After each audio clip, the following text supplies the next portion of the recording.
وأشهد أن لا إله إلا الله وحده لا شريك له وأشهد أن محمدا عبده ورسوله. கண்ணியத்திற்குரிய இல்லாமல்ல அல்லாஹ் சுப்ஹானஹு வ தஆலாவின் நல்லடியார்களே, மாறும் உலகில் மாறாத இஸ்லாம் என்ற இந்த தொடரிலே இஸ்லாத்தை விமர்சிப்பதற்கு அதிகம் பயன்படுத்தக்கூடிய தலாக் என்ற சட்டத்தை குறித்து, அது குறித்து மற்றவர்கள் எழுப்புகிற ஆட்சேபனைகள் குறித்து 2 நாட்களாக நாம் அறிந்து வருகிறோம். நிறைய வழக்குகளை உதாரணமாக சொல்வதற்கு காரணம் என்னவென்றால், இப்ப சமீப ஒரு 2-3 மாத காலங்களாக இந்த தலாக் என்ற பிரச்சனையை தான் எல்லா மீடியாக்களிலும் ஒரு பெரிய இஷ்யூவாக ஆக்கி, இஸ்லாத்துல தலாக் என்ற பெயரில் ரொம்ப கொடுமை செய்யறாங்க என்று சித்தரித்துக் கொண்டிருக்கிறார்கள். பதர் சயீத் என்ற ஒரு முஸ்லீம் பேருக்கு அங்கே வைத்து வழக்கு போட்டு, இந்த தலாக் சட்டத்தில் முஸ்லீம்களுக்கு உரிமை இல்லை, மற்ற மதத்திலாம் ரொம்ப சிறப்பாக இருக்கிறது என்றெல்லாம் சொல்லி இருக்கிற காரணத்தினாலதான் அந்த சிறப்பெல்லாம் எடுத்துக்காட்ட வேண்டியிருக்கிறது. மற்ற மதங்கள் ரொம்ப சிறப்பா இருக்குங்கிறீங்கல்ல, அந்த சிறப்பா இந்த லட்சணத்தெல்லாம் இருக்குன்னு எடுத்துக்காட்டினாதான் நம்முடைய வாதங்களை மட்டும் வைத்தால் பத்தாது, அங்க உள்ள குறைபாடுகளையும் நிறைய சொல்லணும். ஒரு வழக்கு 2 வழக்கு சொன்னா மொத்தமே 2 தான் இருக்கும்னு பேசிடுவாங்க. அதுக்காக நிறைய வெரைட்டியாக வழக்குகள் இருக்கிறது. இதுவரைக்கும் சொன்னது கூட ஒரு அளவுதான். இதே மாதிரி நிறைய வழக்குகள் இருக்கிறது. விவாகரத்து என்ற பெயரில் நடக்கிற குடும்பம் இஸ்லாத்தில் அறவே கிடையாது. ஒருத்தர் கணவன் மனைவியை விவாகரத்து செய்யறாருன்னு சொன்னா, இந்தியாவிலேயே நமக்கு என்ன இருக்கிறது, முஸ்லீம் பர்சனல் லான்னு ஒரு சட்டம் இருக்கிறது. அந்த சட்டத்தின்படிதான் கோர்ட்ல தீர்ப்பளிப்பாங்க. நீங்க விவாகரத்து சம்பந்தமாக நீதிமன்றத்துக்கு போனா கூட நமக்கு எந்த ஒரு தனி சட்டம், எப்படி இந்துக்களுக்கு தனி சட்டம் இருக்கிறதோ அதே மாதிரி முஸ்லீம்களுக்கு தனி சட்டம் இருக்கிறது. அந்த சட்டப்படி எப்படி தீர்ப்பளிப்பாங்க, தலாக்குன்னு சொன்னா அதை கூப்பிட்டு கவுன்சிலிங் பண்ணீங்களா, நடுவரை வச்சு பேச சொல்றாங்க நல்லா, அதுக்காக கோர்ட்ல என்ன கேட்பாங்க, ஜமாத்துல கூப்பிட்டு வச்சு நீங்க கவுன்சிலிங் கொடுத்தீங்களா, சேர்த்து வைக்கிறதுக்கான முயற்சி எல்லாம் பண்ணீங்களா, எந்த பக்கத்துல குறை இருக்குன்னு கண்டறிந்தீங்களா, இணக்கத்துக்கான எல்லா முயற்சியும் பண்ணீங்களான்னு கேட்பாங்க. ஆமா பண்ணணும், பண்ணினா முடிஞ்சு வச்சு பண்ணி இது தலாக்கு சொல்றது சரிதான் அல்லது சரியில்லைதான் ஒரு முடிவு சொல்லுவாங்க. அதன் அடிப்படையில் தலாக்கும் கொடுக்கப்படும். அப்படி ஒரு எந்த ஜமாத்துகள் திருமணங்கள் நடத்தி வைக்க அதிகாரம் படைத்திருக்கிறார்களோ அவங்களே விவாகரத்துக்கு என்ன செய்வாங்க, செய்யலாம்னு சொல்லி கொடுத்துட போறாங்க. கோர்ட்ல போய் என்ன நடக்க போகுது, 20 வருஷத்துக்கு பிறகு நீங்க சொல்லக்கூடியத இவங்க என்ன செய்யறாங்க, ஒரு 2-3 அழைப்புல விசாரணையில அறிந்து ஈஸியாக முடித்து விடுகிறார்கள். விவாகரத்தை கூடாது என்று யாராவது சொன்னா மூளை எட்டவனத்தான் இருப்பான். ஒரு விவாகரத்து செய்ய வேண்டிய நிலைமை ஆணுக்கும் பெண்ணுக்கும் கண்டிப்பாக 1000ல் ஒருவருக்கோ 10,000ல் ஒருவருக்கும் நிச்சயமா ஏற்படும். அனைவருக்கும் ஏற்படாது. ஏற்படுறவங்களுக்கு சரியான தீர்வு இருக்க வேண்டும் என்ற அடிப்படையில் சொல்றோம். இப்ப ஜமாத்துகள்ல கூப்பிட்டு விசாரிக்கிறதுக்கும் கோர்ட்ல விசாரிக்கிறதுக்கும் நிறைய வித்தியாசம் இருக்கிறது. கோர்ட்ல விசாரிக்கும் பொழுது வழக்கறிஞர்கள் சொல்லிக் கொடுக்கிற பொய்களை தான் சொல்லுவாங்க. எந்த மாதிரி பொய் சொன்னா அங்க நிற்கும் என்ற மாதிரிலாம் சொல்லிடுவாங்க. அந்த பொய்களுக்காக வேண்டி 4 சாட்சிகளை கொண்டாந்து நிப்பாட்டுவாங்க. அந்த சாட்சி இவனுக்கோ அவளுக்கோ தெரிஞ்சவங்களாவும் இருக்க மாட்டாங்க. கூலிக்கு பேசக்கூடிய சாட்சிகளை கொண்டாந்து நிப்பாட்டுவாங்க. கோர்ட் அதை கண்டுபிடிக்க இயலாது. ஒரு ஜமாத்துன்னு வச்சுக்கிறீங்க, இவன் யாரோ உனக்கு, இவன் எப்படி உனக்கு தெரியும், இவன் என்ன கொண்டாந்து நிப்பாட்டு படிச்சு தெரிஞ்சிடும். பொய் சாட்சியா இல்லையான்னு நினைச்சு ஒரு ஊர்ல நடக்குதுன்னு சொன்னா மனைவி தன்னுடைய சாட்சி யாரை கொண்டு வருவா, ஊர்ல தெரிஞ்சவங்க கொண்டு வராங்க. அவ்வளவு வரை ஊர்ல உள்ளவங்க தெரிஞ்சு வச்சிருப்பாங்க, ஜமாத்தார் தெரிஞ்சு வச்சிருப்பாங்க. அவன் போய் என்ன காசுக்கு சொல்றவனா நல்லவனா கெட்டவனா இதெல்லாம் கோர்ட்டுக்கு தெரியாது. டெல்லியில உள்ளவனுக்கு போய் சத்தியமங்கலத்தில் உள்ள ஒருத்தன் போய் சொல்றான்னு கண்டுபிடிச்சிருமா, அதெல்லாம் பைத்தியக்காரத்தனமா வைத்திருக்கிறார்கள். அதாவது விவாகரத்து என்பது விவாகங்கிறது ஊருக்கு நடக்கக்கூடியது. ஒருத்தன் விவாகரத்து வேணும், ஒருத்தர் விவாகரத்து வேணுங்கிறதுக்கான டெல்லி வந்து போகணுமா, அவ்வளவு பெரிய கஷ்டத்தை உண்டாக்கி நம்ம குடும்பங்கிறாங்க. லேசான முறையில உயிரை காப்பாற்றுறதுக்காக வேண்டி சிம்பிளா வச்சிருக்கிறோம். அதுக்காக எடுத்தவங்க அநியாயமான விவாகரத்து செய்யறதுக்கு ஜமாத்துல ஒத்துக்கொள்ள மாட்டார்கள். இன்றைக்கும் எந்த ஜமாத்துல போனாலும் தலாக்கலாம் அப்படி லேசாக வாங்கிட முடியாது. பல செட்டிங் பண்ணுவாங்க, ஆற போடுவாங்க, கொஞ்சம் அட்வைஸ் பண்ணுவாங்க. அது 20 வருஷம் ஆறப்பட மாட்டாங்க. ஒரு 6 மாசம் 3 மாசம் அளவுக்கு என்ன செய்வாங்க, பல அறிவுரைகளை சொல்லி திருப்பி வர சொல்லி கொஞ்சம் கோபம் தனியத்து, கோபத்தினால உள்ள தலாக்கா என்றெல்லாம் கவனிப்பாங்க. எதுக்கு உடனே கொடுப்பாங்கன்னு சொன்னா அந்த ஒழுக்க கேடு வச்சாங்க. அந்த மாதிரியான மேட்டரா இருந்தா அதுக்கு ரொம்ப நாள் கவுன்சிலிங் வேலை இல்லை. அது ஒரு ஆண் தாங்கிக் கொள்ள மாட்டான். மனைவி தப்பா நடந்த கண்ணால பாத்துட்டான்னு வைங்க, அப்படியான ஒரு நிலையில போட்டு கவுன்சிலிங் பண்ணா உனக்கு செஞ்சா நீ ஒத்துக்க நம்மளை திருப்பி கேட்டுவான் பஞ்சாயத்து பண்ற ஆள்கிட்ட. அதனால யாரும் பஞ்சாயத்து பண்ண இயலாது, அறிவுரை சொல்ல இயலாது. அதுக்குதான் விரைவாக கொடுப்பாங்களே தவிர மற்றதெல்லாம் அப்படின்னா ஜமாத்துக்கெல்லாம் நடக்கிறதும் கிடையாது. இன்னும் சொல்ல போனா இன்னைக்கு நாட்டில் விவாகரத்து செய்துவிட்டு அல்லது விவாகரத்துக்கு போனா பஞ்சாயத்து பண்ணுவாங்க பயந்து கொண்டு விவாகரத்து செய்யாமலே மனைவியை பொய்யா வைத்துக் கொண்டு வேற ஒரு செட்டப் செய்து கொண்டிருக்கிறாங்களே, அதெல்லாம் கணக்கு எடுத்து பாத்தீங்கன்னா சதவீதத்தில் நம்ம கம்மியா இருக்கும். 1000 பேர்ல அவன் வந்து 50 பேர் அப்படி இருந்தானே, நம்ம 5 பேர் கூட இருக்க மாட்டான். விவாகரத்துக்கு எவ்வளவு பேர் இருப்பாங்க முஸ்லீம்ல கிடையாது. அப்படிலாம் பண்ணிட முடியாது, ஜமாத்தால விட மாட்டாங்க. அதுபோல இந்த நினைச்சவனா வார்த்தை கல்யாணம் நாளைக்கு தலாக்கு சொல்லிட்டு போக முடியுமா? அப்ப நீதிமன்றங்கள் செய்வது தான் நம்ம சிறப்பா செய்கிறோம். நீதிமன்றங்கள் விசாரிச்சு தான் செய்யறாங்க. அவங்க செய்வது கரெக்டா இருக்க முடியாது. பொய்ய வச்சுதான் நம்புவாங்க, பேப்பர் வச்சு நம்புவாங்க, அப்ப பொய்யான சாட்சிகளை வச்சு நம்புவாங்க. வக்கீலுடைய தந்திரங்களை எல்லாம் கையாண்டு என்ன செய்வாங்க, கொடுக்க வேண்டிய விவாகரத்தை இல்லைண்டா இருக்கிற விவாகரத்தை கொடுக்க கூடாத விவாகரத்தை கொடுக்கறதுக்குலாம் வழக்கறிஞருக்கு முடியும். அவர் சொல்லக்கூடிய சில பாயிண்ட்களை ஓட்டைகளை எடுத்து காட்டுவாரு. உள்ளூர் விஷயத்துல நடக்கும், வக்கீல விட்டு வர முடியும். மாணவட்டு உன் குறைய சொல்லுமா, உன் குறைய சொல்லுப்பா, சின்னத்து நாளப்பான்னு கேட்போம். செலவு தரல போகலன்னு சொல்லுவாங்க. செலவு தரல என்ன செய்வோம், அம்மா கூப்பிடு, பாப்பா கூப்பிடு, பக்கத்து வீட்டுக்கான கூப்பிடு என்ன கேட்போம். அப்ப இதெல்லாம் கோர்ட்ல கூட முடியுமா? கொடுக்குறாங்க சார், அவங்க சொல்லுவோம் நல்ல பணம் கால வேலை கஷ்டம் இல்ல நல்லா வச்சிருக்காருன்னு சொல்லுவாங்க பக்கத்தில் உள்ளவங்க. அது போய் சொல்லு தெரிஞ்சிடும். அல்லது என்ன செய்வாங்க, ஒண்ணுமே கொடுக்கல, அந்த பொண்ணு கஷ்டப்படுது, வீட்டு வேலை செய்யுது, பிச்சை தெரியுதுன்னு சொல்லுவாங்க. அப்ப எவ்வளவு ஈஸி கண்டுபிடிக்கிறதுக்கு? ஒரு பெண்ணை வந்து ஒருத்தன் கொடுமைப்படுத்துறானா இல்லையா, பொய் சொல்றானா இல்லையா, ஆம்பளை சொல்றது பொய்யா, பொம்பளை சொல்றது பொய்யா, இதையெல்லாம் யாரு கண்டுபிடிக்க முடியும்? லோக்கல்லாம் கண்டுபிடிக்க முடியும்.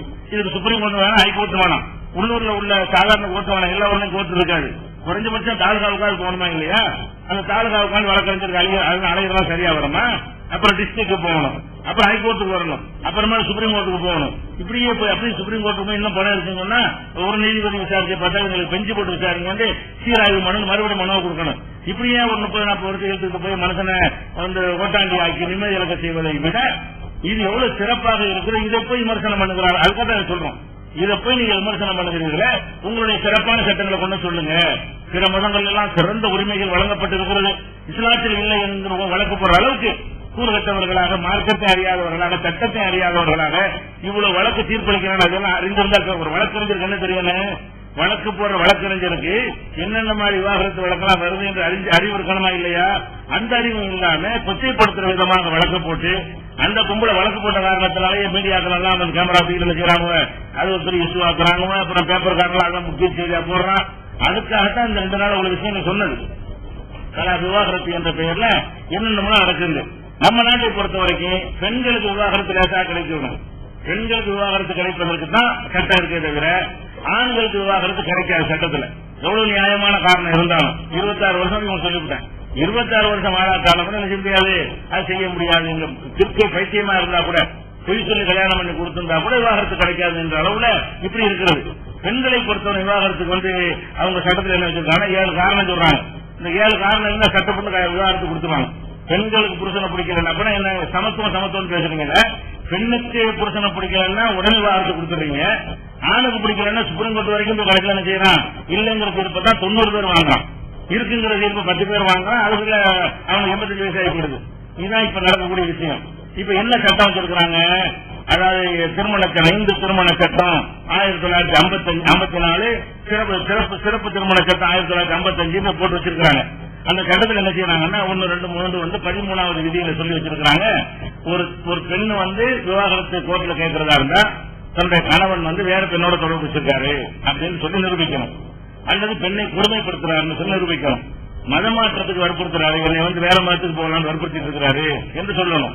அல்லது கணவனுக்கு மனநலம் பாதிப்பு, மெண்டலா இருக்காரு அப்படின்னு சொல்லணும். அல்லது தொழுநோய், குஷ்டரோகியா இருக்கிறாரு, அதனால வாழ முடியாது. அல்லது என் கணவர் காணப்போய் 7 வருஷம் ஆயிடுச்சு. இந்த 7 காரணம் தான். இந்த 7 காரணத்துக்காக வேண்டி என்ன செய்யலாம், ஒரு பெண்ணை மனு போட்டாங்கன்னா உடனே விவாகரத்து கொடுத்துருவாங்க. இந்த 7 விஷயத்துல அந்த 6 விஷயத்துக்கு கரெக்டா ரொம்ப ப்ரூவ் பண்ணணும். எதுக்கு, இன்னொரு பெண்ணோட தொடர்புன்னா ரொம்ப ப்ரூவ் பண்ற விஷயம் கோர்ட் நிறைய கேட்பாங்க. அதே மாதிரி மதமாற்றத்துக்கு வற்புறுத்துறதுன்னு சொன்னா அதுக்கு நிறைய வாங்க, வேற மதத்துக்காரனா இருந்தப்பெல்லாம் இருந்தா தான் ஏற்றுக்குருவாங்க, அது நிற்காது. மனநல பாதிப்புன்னா இவன் என்ன சர்டிபிகேட் வாங்கிட்டு கொடுத்தானு அவன் கோர்ட்ல நிதானம் பேசிட்டு தானே பொய்யில் ஆகி போயிடும். பொய் சர்டிபிகேட் வாங்கி அப்படி பண்ண இயலாது. பால்வினை நோய் இருக்கிறது வேண்டாம், என்ன செய்யலாம், பால்வினை நோய் விட்டு நிறைய பால்வினை நோய்னா ஏற்று அல்லது இந்த தவறான உறவு ஏற்படுவதால் அந்த உறுப்புகளில் ஏற்படும்ல அந்த நோய், அந்த உடல் உறவு கொள்ளக்கூடிய உறுப்பில் ஏற்படக்கூடிய நோய், அந்த நோய் இருந்துச்சுன்னா விவாகரத்து கேட்கலாம். தொழுநோய் கையில் அழிப்பு இருக்குல்ல, அந்த மாதிரியான நோய் இருந்தால் கேட்கலாம் இருக்கிறது. ஒண்ணு பெண்ணை கொடுமைப்படுத்துன்னு பொதுவாக கொடுத்துருக்காங்க. இந்த கிரௌண்ட்ல எல்லாரும் வாங்குவாங்க. கொடுமைப்படுத்துறது என்ன வேணாலும் சொல்லிக்கலாம். உள்ளுக்கு நடந்தது சாட்சி கேட்க மாட்டாங்க. என்னையும் வீட்டு வச்சு அடிச்சாங்க மாட்டேதானே, சாட்சி என்ன சாட்சி அடிப்பான்னு கேட்பாங்க. நாங்க 2 வீட்டுல இருந்தா எப்படி அடிச்சாரு, திட்டுறாரு, மிதிக்கிறாரு, செப்பல் அடிச்சாரு அப்படின்னு நினைச்சா அது கண்ணாபிள்ளை திட்டினான்னு சொல்ல வேண்டியதான். இந்த பெண்ணை என்னை கொடுமைப்படுத்தினாங்கன்ற ஒரு கேட்ட அந்த 7 விஷயத்துல 6 விஷயத்துல அணுக மாட்டாங்க. பெண்கள் என்ன செய்வாங்க, என்னை கொடுமைப்படுத்துறாரு, என்ன கொடுமைப்படுத்துறாரு, செலவுக்கு தர மாட்டேங்கிறாரு, அதெல்லாம் ஊர்ல சொன்னா உண்மையா இருந்தா தான் அவங்க நிரூபிக்க முடியும். பொய்யா இருந்தா விசாரிப்பாங்க, என்ன மாதிரி பொய் சொல்றேன்னு கேட்பாங்க. கோர்ட்ல இருந்தா என்ன செய்யலாம், செலவுக்கு தரலங்களா, அடிச்சாங்களா, ஒழிச்சாங்களா, என்னென்ன சொன்னாலும் வக்கீல் சொல்லி தர மாதிரிலாம் சொல்லி கொடுத்தோம்னு சொன்னா இந்த மாதிரி ஒரு கொடுமைப்படுத்தி இருப்பது தெரிய வருவதால் சாட்சிகள் எல்லாம் சொல்லுகிற காரணத்தினால் நான் விவாகரத்து கொடுக்குறேன்னு கொடுத்துறாங்க. பெண்கள் தான் அதிகமா என்ன செய்யறாங்க, இந்த வாய்ப்பு இருக்கிறதுனால பெண்கள் தான் அதிகமாக விவாகரத்து செய்கிறார்கள் ஒரு சட்டத்தை எந்த அளவுக்கு என்றால் ஆண்களை விட பெண்கள் 3 மடங்கு விவாகரத்து வாங்கினவங்க எடுத்துக்கிட்டீங்களா. நம்ம இல்லைங்க, முஸ்லீம் அல்லாத மற்றவங்க இந்த நாட்டில் விவாகரத்து வாங்கியிருக்காங்க. அதை கோர்ட் வழியாக விவாகரத்து பெற்றவர்கள் எடுத்துக்கொண்டீர்களே. ஆனால் 1/3 பங்கு என்ன செய்யறாங்க, அதாவது 3 மடங்கு ஆண்கள் எவ்வளவு பேர் வாங்கியிருக்கிறாங்களோ அதை விட 3 மடங்கு பெண்கள் வாங்கியிருக்காங்க. ஆண்கள் 10 பேர் வாங்கியிருந்தாங்கன்னா பெண்கள் 30 பேர் வாங்குறாங்க விவாகரத்து. விவாகரத்துல ஆண்களுக்கு கிடைக்கணும் அர்த்தம் இல்லையா, சமமா 2 பேர் கோர்ட்டு கேஸ் போடுறான். 3 பேருக்கு விவாகரத்து கொடுத்தாங்கன்னு சொன்னா அதுல ஒரு 3 ஆம்பளை இருந்தா ஒரு 3 பொம்பளைக்கு கொடுத்தா ஒரு ஆம்பளை கிடைக்குது. இந்த கணக்கு தான் விவாகரத்து கொடுக்கப்படுகிறது. அதுபோல விவாகரத்தை பொறுத்த வரைக்கும் தமிழ்நாடு தான் டாப்ல இருக்கும். அது வேற 8.8% இருக்குங்கிறான். டெல்லி கூட 4.1% தான் இருக்குது. அப்படி 8.8 100 பேருக்கு 8 பேர் கணக்கு விவாகரத்தை வாங்குறான். அதுல பொம்பளை தான் அதிகம். 100 கல்யாணம் நடந்துச்சுன்னா 8 கல்யாணம் டைவர்ஸ்ல போகுது தமிழ்நாட்டில். அந்த 8 என்ன கணக்குல இருக்குன்னு கேட்டா பெண்கள் ஒரு 6 அப்படிங்கிற கணக்கு, ஆண்கள் ஒரு 2ங்கிற கணக்குல வரும். 3 மடங்கு அளவு இந்த மாதிரி கணக்குல விவாகரத்து வாங்கி கொண்டிருக்கிறார்கள். அப்ப இது இந்த அதிகமாக பெண்கள் வாங்குற காரணம் என்னன்னா இந்த சட்டம் தான். இது போக என்ன செய்யறாங்கன்னு கேட்டா இப்போ ஒரு புதுசா சட்டத்தை திருத்த போறாங்க. என்ன சட்டம் திருத்த போறாங்க, அதாவது விவாகரத்துக்கு 2 பேரும் சேர்ந்து விவாகரத்து மனு கொடுத்தாங்கன்னு வைங்க, கணவன் மனைவிமா போய் அதுவே 1 வருஷம் இருப்பாங்க. இப்ப அதுக்கு சட்டம் கொண்டு வர்றாங்க, 2 பேரும் சேர்ந்தாப்புல விவாகரத்து கேட்டார்களே ஆனால் உடனே கொடுத்துடணும். அதை மட்டும் லேசாக்க பாக்குறாங்க. இப்ப 2 பேரும் சேர்ந்து பேசிக்கொண்டு நமக்குள்ள பஞ்சாயத்து வேணாம், உனக்கு அதுக்கு ஒத்து வரல, 2 பேரும் சேர்ந்து மனு கொடுப்போம்னா உடனே என்ன செய்வாங்க. இப்ப கிடையாது, சட்ட திருத்தம் இந்த கூட்டத்தொடர்ல வைக்க போறாங்க. வச்சாங்கன்னா அது திருத்தமாயிரும். அதுபோக என்ன சட்டம் கொண்டு வர போறாங்க, இன்னொரு கொடுமையான சட்டம் கொண்டு வர போறாங்க. அது புரட்சின்னு சொல்லி இந்த பகுத்தறிவாளர்கள் பேசிட்டு இருக்கிறாங்க. என்ன பேசுறாங்கன்னா, ஒருத்தன் கல்யாணம் பண்ணிட்டான்னு வைங்களேன், ஒருத்தி கல்யாணம் பண்ணிட்டா, கல்யாணம் பண்ண அன்னைக்கு விட்டு போனதுதான். ஆனா கோர்ட்டு போய் மனைவியாக இருந்துகிட்டே இருக்கிறான். இவனுக்கு அவனுடைய சொத்துலையும் பங்கு இருக்கிறது. விவாகரத்து செஞ்சு விவாகரத்து தீர்ப்பு வாங்கிட்டாலும் விவாகரத்து தீர்ப்பு வாங்கின பிறகு கூட என்ன இருக்குது, இவனுடைய சொத்திலிருந்து அவளுக்கு பங்கு இருக்குது. இவனுடைய பரம்பரை சொத்து இருக்கிற தாத்தா பாட்டி முப்பாட்டங்காலத்திலிருந்து வர சொத்து, அந்த சொத்துல இருந்து எனக்குள்ள பங்கை கூட கேட்கலாம் எப்ப விவாகரத்து பண்ணும்போது. அப்ப பெண்கள் என்ன செய்வாங்க, வேற மாதிரியான பெண்கள்லாம் ஒரு 3 மாசத்துக்கு ஒரு கல்யாணம் பண்ண வேண்டியது, விவாகரத்து வாங்கிப்பட வேண்டியது. விவாகரத்து வாங்க என்ன வாங்குறேன், இவன் சொத்து பாட்டன் சொத்து முப்பாட்டன் சொத்துல இருந்து ஒரு கோடி சொன்னா இருக்கான்னு பல கோடிக்கு அதிபதி ஒரு 3 கோடி வாங்கிட்டு வந்துட வேண்டியது. அப்புறம் ஒரு 3 மாசத்துக்கு கல்யாணம் பண்ண வேண்டியது, அவன் விவாகரத்து வாங்க வேண்டியது, அவன் சொத்து அப்பம் பாட்டம் முப்பாட்டம் சொத்துல பங்கு வாங்க வேண்டியது.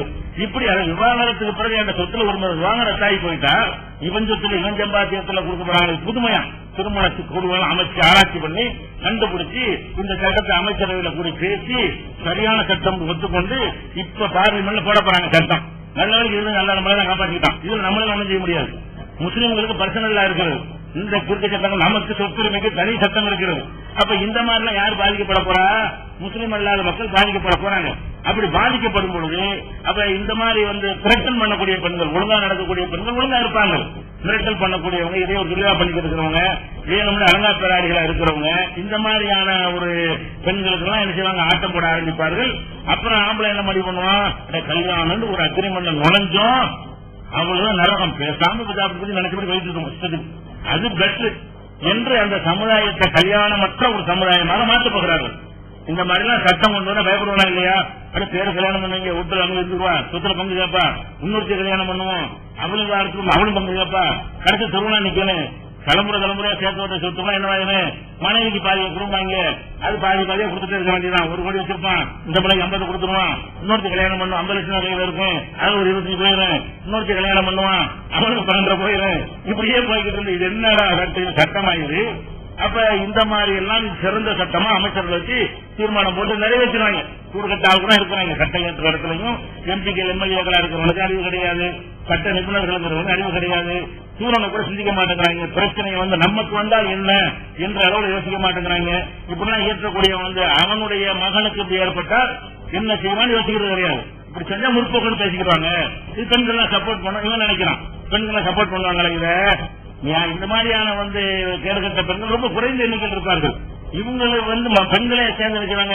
நீ ஏன் வாழாமல் இருக்கிறாரு புருஷன் வீட்டுல இருந்தா சொல்லுவாங்களே தவிர அவளை போய் சப்போர்ட் யாரும் நிற்க மாட்டாங்க. இவங்க விளங்காம என்ன செய்யறாங்க, இப்படிலாம் செய்து கொண்டிருக்கிறார்கள். அதற்காகத்தான் நம்ம என்ன செய்யறோம், இஸ்லாம் சொல்லக்கூடிய விவாகரத்து சட்டம் என்பது விவாகரத்து பண்ண மாதிரி இருக்கு. ஏன் ஆணா இருந்தாலும் பெண்ணா இருந்தாலும் பிடிக்கலன்னு சொன்னா முடிஞ்ச அளவுக்கு தான் சேர்த்து வச்சு பார்க்கணும். வெறுப்பின் உச்சகட்டம் இந்த பக்கம் அந்த பக்கம் இருக்குமே, ஆனால் சேர்த்து வச்சா கொள்ளலாம். இந்த பக்கம் கொள்வாங்க, அந்த பக்கம் கொள்வாங்க. இல்லன்னா பேருக்கு பப்பாட்டி வச்சுருவாங்க, தமிழ்நாடு நடத்தில போவாங்க. பேருக்கு புருஷனா இருந்துக்க நம்ம ஊர் சுத்திரன் எந்திரிச்சுவாங்க போவாங்க. ஒன்னும் பண்ண இயலாது. அப்ப இந்த மாதிரியா இருப்பதை விட பார்க்கவான செட் முடிக்க வேண்டியது. சேர்ந்து வாழ்றீங்களா வாழ, இல்லைன்னா நீ ஒரு நல்ல வாழ்க்கை அமைச்சு நீ ஒரு ஆளுக்கு அமைச்சுக்க என்கிற அளவில் அதை முடிவதுதான் என்னது சிறந்தது என்பதுதான் இஸ்லாமிய சட்டம் சொல்றோம். அப்ப இஸ்லாமிய சட்டத்தை குறை சொல்றோம். என்ன செய்யறான்னு கேட்டா, என்ன சட்டம் வேற நாட்டில் இருக்குது அதையும் சேர்த்து பேசணும்ல. இஸ்லாமிய சட்டத்துக்கு தலாக் தலாக் உங்களுக்கு இல்லாம இருக்குதா? இந்த மாதிரி எல்லாம் சொல்லி விவாகரத்து வாங்கிட்டு 5 லட்சம் கூட 50 லட்சம் கூட 1 கோடி கூட சொத்துல பங்கு கொடுனா சொல்றீங்களா? இதெல்லாம் கரெக்ட்னு சொல்லி நியாயப்படுத்தி பேசுறீங்களா? அப்ப அறிவிச்சு சொல்றவங்க எதை மட்டும் பாக்குறான், அவன் எந்த மதத்தில் இருந்து கொண்டிருக்கிறானோ அவன்கிட்ட என்ன மாதிரி தலாக்கு விவாகரத்து சட்டம் இருக்கிறதோ அதை கண்டுக்கவே மாட்டேங்கிறான். அது அதல பாதாளத்தில் விழுந்து கிடக்கிற சட்டம் கேவலமான சட்டங்களா இருக்கிறது. அதை பத்தி பேசாம 10 லட்சம் தலாக்குறாங்க இருக்கான் செய்யறான். சரி சொல்றாங்க ஓஞ்சதை சொல்லுப்பேன், ஓஞ்சதை சொல்லுமே நீதிமன்றமே சொல்லுது அவன் சட்டம் எப்படி இருக்கு. அப்ப சட்டங்களை பற்றி விமர்சிக்கிறதா இருந்தா 2 சட்டத்தையும் பேசி எந்த சட்டம் சிறந்த சட்டம் எடுத்து வச்சு பேசினா இதை விட சிறந்த சட்டம் இருக்க முடியாது. விவாகரத்தை கூடாதுன்னு உலகத்தில் எந்த நாளையும் சொல்ல முடியாது. விவாகரத்துங்கிற ஒரு கான்செப்ட் இருந்தாலும் விவாகம் இருக்கிற வரைக்கும் விவாகரத்துன்னு இருக்கத்தான் செய்யும். அதுவும் எல்லாரும் மனிதர்கள் விவாகரத்து பண்ணா கைது பார்ப்போம். இந்த இருக்கிற சபையில யாரும் தலாக் சொன்னாங்க எத்தனை இருக்கேன் கைதுங்க. இந்த உள்ள கொடுத்து வசனம் இல்லை. யதார்த்தம் தலாக்குன்னா சட்டத்துல வேணும். ஒருத்தன் என்னைக்காவது பாதிக்கப்படுவான், அவனுக்கு தேவைப்படுமே தவிர டெய்லி ஒரு தலாக்கு தேவை இருக்கிறோம். மனத்தை ஒருத்தன கல்யாணம் பண்ணி அப்படிதான் வாழ்ந்து செய்யறோம். பேரம் பற்றி எடுத்து கொண்டு போய் வாழ்ந்து கொண்டு தான் இருக்கிறோம். அப்படின்னா நம்ம செய்யறது இல்ல. இவங்க பூதாகரமா ஆக்கி இஸ்லாத்து பெண்களுக்கு ஒண்ணும் இல்லைங்கிற மாதிரி ஏதோ ஒருத்தர் அரிதாக ஒருத்தன் தலாக்கு விடுறான்னா அவன் அரிதாக அவருடைய நடத்தை இருந்திருக்கும். எல்லாருமா பண்றான், சொல்லி கேட்காம திருக்காம பல தப்பான கண்டவட்டை பேசுறது வர்றது போறது பார்த்திருப்பாங்க. பொண்ணுக்கு அழகாத்திராக இருக்கிற அளவுக்கு மேல சகிக்க முடியாம போய் தான் அந்த மாதிரி ஒருத்தன் 2 பேர் சொல்லுவான். அந்த ஒருத்தன் 2 பேர் சொல்றது என்ன லட்சக்கணக்கான கோடிக்கணக்கான முஸ்லிம் பெண்கள் தெருவில் நிற்கிறார்கள் மாதிரி பாதிக்கப்பட்டு நிற்கிறார்கள் மாதிரி தலாக் விடப்பட்டு கொடுக்கும் அப்படிங்கிற மாதிரி என்ன செய்யறாங்க, பில்டப் கொடுத்து கொண்டிருக்கிறார்களே தவிர இப்படி எல்லாம் நடக்கிற ஜாஸ்தி சதவீதத்தை வைத்து பார்க்கிறார்கள் நம்முடைய குறைவு. அதனாலதான் இந்த தலாக் விஷயத்துக்காவது விவாதத்துக்கு வரணும்ல, வேற விஷயத்து வரமாட்டேங்கிற. சரி இந்த தலாக்கு தான் நம்ம லேசாக தான் வருது, கொடுமை ஈஸியா நிரூபிச்சிடலாம்ல. இதுக்கு பதில் செய்து உட்பட எல்லாத்தையும் கூப்பிட்டு பேசுவோம். நாங்க இது அப்ப இன்னும் நிறைய எடுத்துக்கணும். ஒரு லாயரா இருக்கிறதுனால நாங்க லாவுல பேசுவோமா இல்லையா? அந்த லாவுல உள்ள விஷயங்களை நாங்க எடுத்துக்கணும். லா என்ன இருக்குது, எந்த லாவை நல்ல லாங்குறீங்க அதை பேசுவோமான்னு கேட்ட வரணுமா இல்லையா? கோர்ட்ல வழக்கு போற பேப்பருக்கு பேட்டி கொடுக்குற எங்க முன்னாடி பேச தயாரா இஸ்லாத்தை பத்தி என்று கேட்டால் அதுக்கு தயாராக இல்லை. அதனால இதுல வச்சு சொல்ல வேண்டி இருக்கிறது. உத்தரம் போகட்டும், இவங்களை அறிவற்றவர்கள், மூளையற்றவர்கள், சிந்தனையற்றவர்கள், பேருக்கு பப்ளிசிட்டிக்கு பேசுகிறார்கள், இல்லைன்னா விவரமற்று பேசுகிறார்கள். இன்னொரு தரப்பு என்ன மாதிரி சட்டங்கள் நாட்டில் இருக்குன்னு அறியாமல் பேசுகிறார்கள். ஏதோ ஒரு கேஸ் வந்திருக்கும், பெண்கள் பாதிக்கப்பட்டிருப்பார்கள், உங்களுக்கு முறையிட்டவங்கன்னா அச்சுறுத்தல் அநியாயத்தை எடுத்துக்கொண்டு போறது. இப்படித்தான் எல்லாத்தையும் 4 பேர் 5 பேர் பாதிக்கப்பட்டு இருப்பாங்க எல்லா சமூகத்திலையும். அந்த ஒரு விஷயத்துல என்ன அநியாயம் இழைக்கப்பட்டு அதை கூட்டு பேசி அதை சரி பண்ற வேலை என்ன செய்யலாம். அதற்காகத்தான் இவ்வளவு விஷயங்களும் உங்களுக்கு தெளிவுபடுத்தப்படுகிறது. இதை புரிந்து கொள்ள வேண்டும். அடுத்ததாக என்னன்னு கேட்டா, இந்த கலாப் விஷயம் போதும் நிறைய சொன்னது காரணம் இது உங்களுக்கு மாத்திரம் சொல்லுவது அல்ல. இது தாவாவில் இருக்கிறவங்க, களத்தில் நிக்கிறவங்க, இந்த மாதிரி அறிவுஜீவிகளுடைய வாதங்களை எதிர்கொள்றவங்க, அதுக்கு பதில் சொல்றவங்களுக்கு எல்லாம் நிறைய பாயிண்டுகள் கிடைக்க வேண்டும் என்பதற்கு தான் இந்த மாதிரி விஷயங்கள்லாம் சொல்றோம். அவங்க இந்த நாம சொன்ன வழக்குகளை கூடிய நிறைய தேதியில் அதிகமாக எடுத்து வைத்து வாதம் செய்து கொள்வார்கள், அவங்களை முறியெடுத்துக் கொள்வார்கள். இது ஒரு விஷயம். ஆனா இந்த தலாக் என்ற விஷயத்துக்காக மாற்றணுமானா இதைத்தான் மாற்றணும். எதை மாற்றணும்? உங்க சட்டம் தான் மாற்றணும். இங்க மாத்திரம் ஒண்ணுமே இதை விட சிறந்த சட்டம் எதுவுமே கிடையாது. பெண்களை பாதுகாக்கிற சட்டமும், பெண்களுக்கு உரிமை கொடுக்கக்கூடிய சட்டமும், பெண்களுடைய விவாகரத்தை கூட இவ்வளவு லேசாக எளிதாக ஆக்கி வைத்திருக்கிற ஜமாத்தை கூட விசாரிப்பாங்க. என்ன மாதிரி கேட்பாங்க, எனக்கு பிடிக்கல அவ்வளவுதான், துருவி விசாரிக்க கூடாது.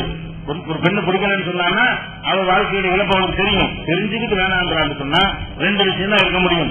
ஒண்ணு இவன் ஒரு ஆண்மையற்றவனா இருப்பான், அல்லது இவளுக்கு இவனை விட இன்னொருத்தன் மீது ஒரு உறவு நட்பு ஏற்பட்டு இருக்கும். அதை கேத்துல வைக்க இயலாது, விளங்கி விட்டு அவன் கல்யாணம் நினைக்கிறான் அர்த்தம் இருக்கு. அந்த மாதிரி ஒரு வழக்கு வறுமையானால் ரத்து பண்ணலைன்னா அவனோட சேர்ந்து இவனை பொறுத்துட்டு போயிருப்பான். அதான் நடக்க போகிறது. அதுக்காக என்ன செய்ய வேண்டியிருக்கு, இது விவாகரத்து வந்தாங்கன்னா அவங்க கூப்பிட்டு பேசி அறிவுரை சொல்லி பார்ப்போம், இல்லைன்னா விட்டு போங்கப்பா தான் உங்களுக்கு நல்லது என்று சொல்லி அவனுக்கு அறிவுரை பண்ணி இஸ்லாமிய அடிப்படையில் பிரிச்சு வைக்கிறோம். அதனால இந்த கோர்ட்டுக்கு போனாலும் உங்க தலைவர் நடந்து சொல்லுவான், உங்க எந்த சுப்ரீம் கோர்ட்டுக்கு போனாலும் சரி நமக்கென்று உள்ள பர்சனல் இல்லாத அரசியல் சட்டத்தை மாற்றாம இவங்கெல்லாம் யாரும் கை வச்சிட முடியாது. அதை எங்க சட்டப்படிதான் வரணும், நம்ம கேட்க முடியாது. அதெல்லாம் பயங்கரமான விஷயம். அதை கை வச்சாங்கன்னா 25 கோடி முஸ்லீம்களும் வந்துருச்சுவாங்க. அதெல்லாம் நடக்காது, சும்மா பப்ளிசிட்டி பண்றாங்களே தவிர இவங்க மாற்றிட முடியுமா நம்ம சட்டத்தை? இந்த சட்டப்படிதான் நீங்க வாங்க எங்களை இணைச்சிட முடியுமா? அதெல்லாம் அவ்வளவு லேசா நடக்காது, விட மாட்டோம். நம்ம மாத்திரம் இல்ல, நாட்டில் உள்ள யாரும் விட மாட்டாங்க. அவர்கள் ஜெயிக்க முடியாது, வாதத்திலும் ஜெயிக்க முடியாது. அவங்களுடைய பிற்போக்கான சட்டங்களை கொண்டாந்து நம்ம மேல திணிக்க நினைத்தார்களே ஆனால் அதிலும் ஜெயிக்க முடியாது. அறிந்தவன் அறியாதவன் எத்தனை குரூப்ல அனைவரும் சேர்ந்து தெருவில் செய்வான், போராடுவோம். அப்புறமேல அந்த சட்டத்தை உங்களால கொண்டு வர முடியாது. அதையும் நம்ம என்ன செய்வோம், கவனத்தில் வைத்துக் கொள்ள வேண்டும். இது ஒரு விஷயம். அடுத்ததாக என்ன பண்றாங்கன்னு கேட்டா, அடுத்த விஷயம் இஸ்லாத்தை விமர்சிக்கிறது வேணும்னு கிடைக்கல. இந்த பெண்கள் டாபிக் தான் விமர்சித்து இருப்பாங்க. ஆளுக்கு 4 கல்யாணம் தெரியுறாங்க. அடுத்த மட்டும் முஸ்லீம்கள் 4 கல்யாணம் பண்ணிட்டு எல்லாம் என்ன செய்யறாங்க, 4 கொண்டாடி இருக்கிறாங்க. அப்ப ஒரு நாட்டுல உங்களுக்கு 4 எங்களுக்கு மட்டும் ஒண்ணா? அப்ப என்ன இது பாரபட்சமான சட்டம்? இப்படிங்கிற மாதிரியான ஒரு அடிப்படையில் என்ன செய்யறாங்க, ஒரு விஷயத்தை சொல்லி ஒருத்த 4 கொண்டாடி கட்டுறது 5 கொண்டாடி கட்டுறதுன்னா இதெல்லாம் பிற்போக்கு இல்லையா? இப்படி ஒரு சட்டம் நாட்டுக்கு தேவையா? இதை ஒழிக்க வேண்டாமா? இது அறிவுக்கு பொருந்துகிறதா? இது சமூக நீதியா? ஆண் பெண் சமத்துவத்துக்கு இதெல்லாம் ஒத்து வருமா? இப்படின்னு என்னென்ன அவங்களுக்கு வார்த்தைகள் கிடைக்கிறதோ அந்த மாதிரி அலங்கார வார்த்தைகள் எல்லாம் போட்டு என்ன செய்யறாங்க, விமர்சனம் செய்து கொண்டிருக்கிறார்கள். அப்ப இவங்க எதுக்காக விமர்சனம் பண்ணுகிறார்கள்? அதாவது ஒரு ஆண் மனைவியோட வாழாம மனைவி இருக்கும் போது இன்னொரு பெண்ணை போய் கல்யாணம் பண்ணினானே ஆனால் அது அவளுக்கு செய்யற அநீதி, அதுதானே வாழாடுறாங்க. சரி, இப்படி வாழாடக்கூடியவங்களா இருந்தா அவங்க எப்படி நடக்கணும்? முதல்ல இதுக்கு முன்னாடி இன்னொரு விஷயம் சொல்லிக்கிறாங்க. இந்த பலதார மனம் இருக்கு பாருங்களேன், அது முஸ்லீமா இருக்கட்டும், இந்துவா இருக்கட்டும், கிறிஸ்துவனா இருக்கட்டும், ஒவ்வொரு ஆம்பளைக்கும் 2-3 கல்யாணம் பண்ண இயலாது. நல்லா விளங்கிக்கணும். ஒரு மனைவியோட வாழ்வதற்கு அவன் சுட்டுக்குறியில கிடைக்குதா, அவன் கிடைக்க தேடிட்டு இருக்கிறாங்க இந்த காலத்துல. விளங்குதா? அவன் ஒரு மனைவியோட வாழ்க்கை நடத்துவதற்கு சிரமப்படக்கூடிய அளவுல தான் அதிகமானது. அதிகமான பேர் எப்படி இருக்கிறாங்கன்னா, ஒரு இளமையில் அப்படி ஒரு சந்தோஷமா இருந்துட்டா கூட கொஞ்சம் போக போய் என்னவாயிரும், இந்த ஒரு மனைவியை நம்ம சந்தோஷமா வைத்துக் கொள்வதே பஞ்சாயத்தா இருக்கிற என்கிற அளவில் தான் அதிகமான பேருடைய நிலைமை இருக்கிறது. இதான் உண்மை, இது யாராலையும் மறக்க முடியாது. அப்ப இருக்கிறவன் போய் 2 பண்ண மாட்டான். ஒரு மனைவியோட அவனுக்கு சந்தோஷமா இருக்கவே, அவளை சந்தோஷப்படுத்தவே இயலாத அளவுக்கு அவன் இருப்பானே ஆனால் அவன் எப்படி இன்னொரு கல்யாணத்தை பண்ணுவான் அப்படி நினைக்க பார்க்க மாட்டான். 2 நரகமா போயிடப்போறான். ஒரு நரகமா இருக்க சந்தோஷப்படுத்த முடியல அவனுக்கு ஒரு பெரிய டென்ஷனா இருந்து கொண்டிருக்கிறது. இதுதான் யதார்த்தமா இருக்கும் பொழுது ரொம்ப குறைந்த பேருக்கு என்ன செய்வான், அல்ல இந்த உணர்வுகளை அதிகமா கொடுத்துப்பான். ஒரு 1000 ஒருத்தர் பேருக்கு என்ன செய்வான், அவன் ரொம்ப ஒருத்தர் காத்திரமா இந்த மாதிரியான ஒரு விஷயத்துல ரொம்ப அதிக தேவையுடையவனாக 2 பேர் இருப்பான். எல்லா மதத்திலும் இருப்பான். அவன் என்ன செய்வான், மனைவியோட வாழும்போது என்ன செய்வான், இன்னொரு கல்யாணம் பண்ண வாய்ப்பு இருந்தா இன்னொரு கல்யாணம் பண்ணுவான். இன்னொரு கல்யாணத்துக்கு அனுமதி கொடுக்கலன்னா சும்மா வச்சுக்குவான். இன்னொரு கல்யாணத்துக்கு அனுமதி சட்டப்படி கொடுத்தா கல்யாணம் பண்ணிக்கிற போறான். அதெல்லாம் கிடையாதுன்னா நீங்க சொல்லிட்டா கடை நான் போய் ஒப்பாடி வச்சுக்கிறேன்னு செய்வான். அதுல டெய்லி ஒரு பொம்பளைகிட்ட போயிட்டு வரேன்னு செய்வான். யாரு? இதனால வீட்டுல மனைவி இருக்கிறா, அவளுக்கு ஒரு வயசாகி போச்சு, அந்த மாதோட 2 போச்சு, இவனுக்கு 60-85 வயசானா கூட இவன் திரகாத்திரமா இருக்கிறான், இவனுக்கு அந்த சந்தோஷம் கிடைக்கல. அப்ப என்ன நினைக்கிறது, நம்ம வேற மாதிரி போவோம், நமக்கு இருக்குது எல்லாம் நினைக்க மாட்டான். சின்ன நம்பர், சில பேருக்கு இந்த 75-80 தான் ஒரு திரகாத்திரமா இருப்பான். அவனுக்கு இந்த மாதிரி ஒரு ஆசை உள்ளவனா இருப்பான். மனைவிக்கு அந்த மாதிரி ஆசை ஈடுபட்டு போயிருந்து 1000 ஒருத்தன் 2000 ஒருத்தன் இருந்தானே ஆனால் அவனை நீங்க என்ன சட்டம் போட்டாலும் சரினா அவன் என்ன செய்வான், அதை தடுக்க இயலாது. அவனுக்கு தேவை மனைவியிடம் கிடைக்கவில்லை, இவன் என்ன செய்வான், அப்ப சாப்பாடு கறவை கிடைக்காது சொல்லுவான் இல்லையா, இந்த மாதிரி விஷயம் தான். அப்ப கிடைக்கலங்க என்ன செய்வான்னு கேட்டா என்ன செய்யலாம், என்னென்ன வழி இருக்கு அத்தனை வழிகள் என்ன செய்வான், பக்கத்து வீட்டை பாப்பான், ஏற்ற வீட்டை பாப்பான், வேலைக்காரியை பாப்பான், சின்ன வீடு மொத்தமா செட்டிங் பண்ணுவான், என்ன வேண்டாலும் பண்ணுவான். இந்த மாதிரி எல்லாம் நடக்கக்கூடியவன் எல்லா சமூகத்திலையும் 1000-1-2 தான் செய்யறான்.